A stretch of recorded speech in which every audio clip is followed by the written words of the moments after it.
there, right? Because I'm working my job. I'm working 45 hours a week. I'm okay. Extra $1,000. Hey, that's cool, right? But I ended up making more than that. So that was like icing on the cake. But I never looked at it like, hey, this has to blow up. I have to be well known. Not really. you know. That's the thing. You don't want to be famous with millions of people, because for every 1,000 fans you get, you have at least 3 crazy stalkers. Oh yeah. So you don't want millions of fans. Like, you're pretty good. I'm pretty happy with like a few thousand fans. That's good for me. I do what I need to do. I meet my business goals. They invest in the things I do. They buy my software. Like a few, like I'd say the freedom spot is between like 1 and 100,000 fans. Like, that's where you have enough. You have enough fans where like you can do cool things. You have influence. You can open doors. You're able to give enough of an experience to your fans and followers that like they benefit. Like, when my fans come to different events that I'm speaking at, I tell them all to wear like the same symbol, a lapel pin that matches, so they can find each other to connect, and they know that there's other like real estate people there, or startup software people there, or top business school people there. Like, but when you get to the millions, you have way too many crazy stalkers, so security becomes a risk. There's too many people for you to actually like have a relationship with and like care about. There's too many backgrounds. Like, yeah, the below 100,000 mark, it's freedom. Like, you have good people, you have a community that you like you're not diluted with like trying to make a bunch of people from different backgrounds happy. Like, what is this, online marketing secrets? Okay, you have a tight community. They want those secrets. Great. Like, my community is real estate people from one of the top business schools. Really easy. They all like the same assets, so I can focus on one thing that makes them happy. Yeah. I agree. There's some weirdos out here. I've had friends. People showed up at their house. Yep. I'm like, what did they say? He said he just wanted to meet me. He was like, what? So did you talk to him? Yeah, he said I went outside and I talked to him. Did you ask him why he showed up like that? He said he just wanted to meet me. That's all. But why come to your house though? He said I didn't even get into that, man. I just tried to be cool, Yeah, I let people know. I'm like, look, you can show up at my house, but I probably won't be there because I travel a lot. Yeah. What will be there is my 80-pound Belgian Malinois who attacks. So do not show up at the house. There is a giant dog there, and she's not social. She's there with whoever is there. But then the other thing I do is I give my followers my speaking schedule. So as soon as I'm slotted to speak somewhere, most speaking engagements that I do, they ask me to promote it to my following. And then most speaking engagements that I do, my followers want to show up there. So they have an opportunity often to see me in public. Like, for example, I spoke on 4 different panels last week. So there are 4 different opportunities for them to see me at different events in public. So they do get access, but it's always in an event where they have proper security, they have proper vetting. I'm never putting myself at risk. And I think every podcast host does need to take those precautionary measures to protect yourself, because if you're killed by a raving lunatic, you can't help your followers. No. What's your mother going to do if you're killed? Okay. Like, you have to protect yourself. You tell them, look, I will be at this marketing conference. Do they have to walk? And all of the marketing conferences, at least in the US, they have to walk through metal detectors. So you're able to meet with your fans in a safe environment. And anyone that's crazy that like wants to like cut you and drink your blood, they can't get in. Yeah. They're not getting through security. Yeah, I mean, that's when I lived in Atlanta, I used to walk out and people would know who I am every once in a while. Yeah, but now I live in the country. I don't have to worry about that now. No one knows. No one knows about that. So yeah, you do have to be careful out here. Georgia's crazy though. Can I just say, as someone who Oh yeah. One of my friends was like, I'm gonna warn you, everyone carries a gun in Georgia. And I was like, you're joking. And he was like, no, I'm not joking. It was like, and so he handed me one. And I was like, what do you want me to do with this? And he was like, just make sure people know you have it, and they'll assume you know how to use it. And I was like, good God. Like, okay, noted. Yeah, yeah, it's different. Georgia's a different state. It's different. Yeah, it is negative. Oh my god. Oh my god. Did you hear this one? Oh my god. There was you're gonna love this one, being from Georgia where they have guns everywhere. There was a commander and he was asking some Russian high up officers why they never invaded the US.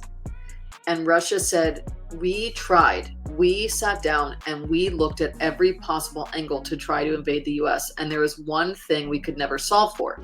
He said, what was that? And he said, your citizens have more guns than our armies.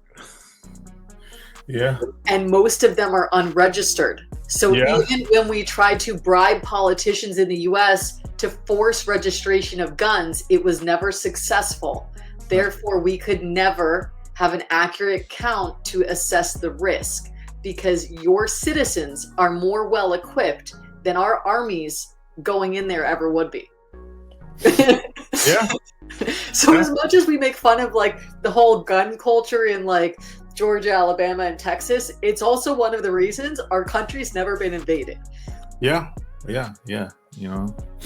So I guess with your marketing skills, I mean, you can promote anything. That's what I loved about marketing. I noticed when I was a child, there were some very, so my parents were like industry titans. They're very prominent. They've achieved a lot. And I noticed that there were some people that were very unethical that they were friends with.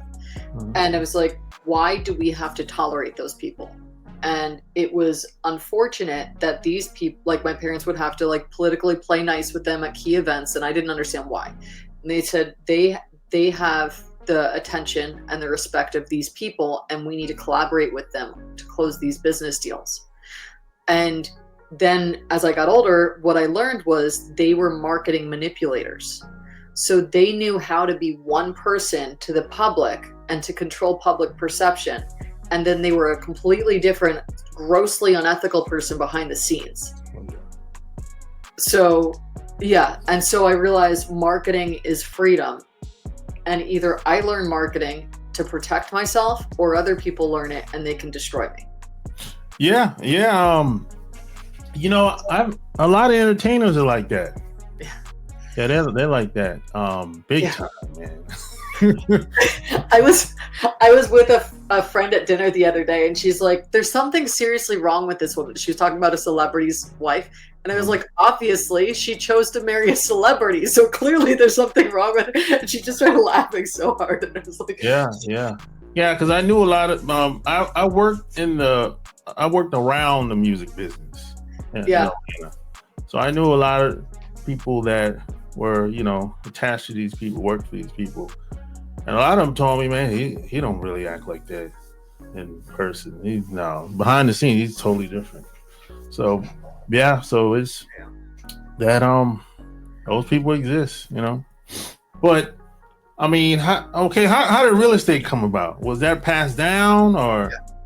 Yeah, my family's been in real estate since 1904. Okay. So when my great-great-grandmother came to the U.S., she was a Russian Jew, and they weren't allowing Jews in the country. Yeah, true. Yeah. So she pretended that she was Irish, and she learned to fake an Irish accent. Okay.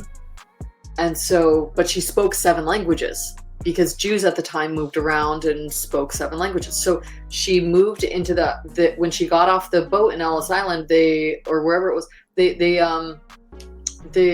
they put her in the Irish ghetto with all the Irish people. So there she is, this Russian Jew with all the Irish Catholics trying to blend. And she learned to fake the Irish accent. And then she sent her Jewish children to the Irish school. She opened a general store. And people told her, they would come by and they would say, women are not allowed to run business. And she would say, thank you so much, but I have a business to run. And so when you were like, oh, people tell me a market is saturated, I'm like, don't listen, who cares? So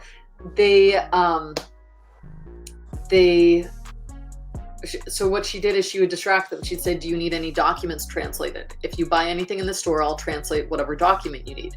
And so then she got this entire client base by translating documents for people from 7 languages into English. And then she ended up with 3 general stores and 13 houses. And then when each of her children grew up, she would give them a house as a wedding present. So that's how we got started in real estate. Yeah. That's nice. Yeah. Nice. Yeah. Yeah. So man, you even got into training, coaching. What made you go there? Because some people be like, look, I'm marketing for myself. I don't really want to teach anybody. I know. I was like that for a long time. I didn't really want to teach anybody anything because, in the beginning, people used to say, man, they used to come to my house at the time.